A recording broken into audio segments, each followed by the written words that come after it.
ترمذی کی حدیث پاک میں حضرت ابن عمر رضی اللہ تعالی عنہ سے روایت ہے کہ رسول اللہ صلی اللہ تعالی علیہ وسلم نے ارشاد فرمایا کہ جب بندہ جھوٹ بولتا ہے تو اس کے منہ سے ایسی بدبو نکلتی ہے جو فرشتوں کو ایک میل دور سے محسوس ہو جاتا ہے۔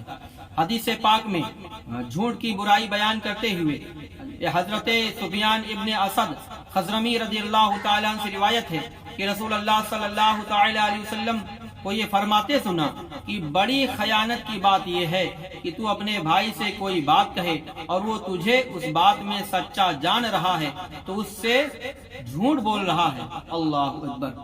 حدیث پاک میں امام احمد اور بہقی نے ابو امامہ رضی اللہ تعالی عنہ سے روایت ہے کہ رسول اللہ صلی اللہ علیہ وسلم نے فرمایا مومن کی طبع میں تمام خصلتیں ہو سکتی ہیں مگر خیانت اور جھوٹ یعنی یہ دونوں چیزیں ایمان کے خلاف ہیں، مومن کو ان سے دور رہنے کی بہت زیادہ ضروری ہے۔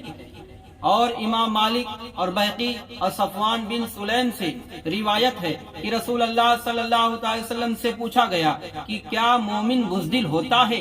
تو فرمایا ہاں۔ پھر عرض کیا کیا مومن کنجوس ہوتا ہے، بخیل ہوتا ہے؟ فرمایا ہاں۔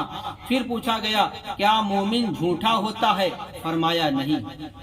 تو ہم مسلمانوں کی شان یہ ہونی چاہیے کہ جھوٹ سے نفرت کرنا چاہیے اور سچ سے پیار کرنا چاہیے، سچ بولنا چاہیے۔ سچ جنت میں لے کے جائے گی اور جھوٹ جہنم میں لے کے جائے گی۔ اللہ کے رسول صلی اللہ علیہ وسلم نے فرمایا جھوٹ سے بچو کیونکہ جھوٹ ایمان سے مخالف ہے۔ اور اللہ کے رسول نے فرمایا کہ بندہ پورا مومن نہیں ہو سکتا جب تک مذاق میں بھی جھوٹ کو نہ چھوڑ دے اور جھگڑا کرنا نہ چھوڑ دے اگرچہ سچا ہو۔ اور اللہ کے رسول صلی اللہ تعالی علیہ وسلم نے فرمایا کہ ہلاکت ہے اس کے لیے جو بات کرتا ہے، لوگوں کو ہنساتا ہے، جھوٹ بولتا ہے، اس کے لیے ہلاکت ہے، اس کے لیے ہلاکت ہے۔ تو جھوٹ میں بھی ہنسی مذاق کے بات میں بھی جھوٹ بولنا نہیں چاہیے کہ جھوٹ بولنے سے ہمارا کوئی سامنے والا انسان ہنس دے۔ اللہ اکبر۔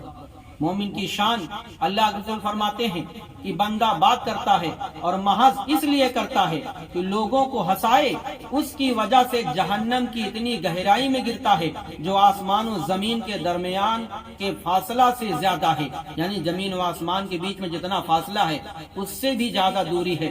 تو فرمایا کہ اتنی گہرائی میں گرتا ہے جو زمین و آسمان کے درمیان کے فاصلے سے زیادہ ہے، اور زبان کی وجہ سے جتنی لغزشیں ہوئی، غلطیاں ہوئی، اس سے کہیں زیادہ جتنی قدم سے لغزش ہوتی ہے۔ اللہ اکبر۔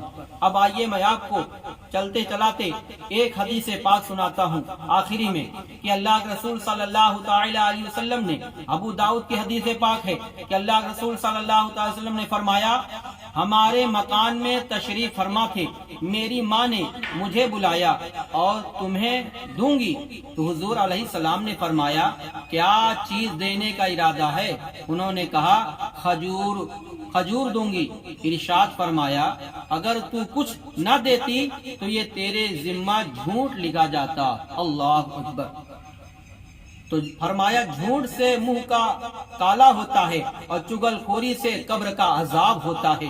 تو ان کاموں سے ہم سبھی کو بچنا چاہیے۔ اللہ تعالی ہم سبھی کو نیک عمل کرنے اور کرانے کی توفیق عطا فرمائے۔ اگر یہ بات اچھی لگے تو اپنے دوستوں و احبابوں تک بھی یہ حدیث پاک پہنچائیں، شیئر کریں، لائک کریں۔ السلام علیکم ورحمۃ اللہ وبرکاتہ۔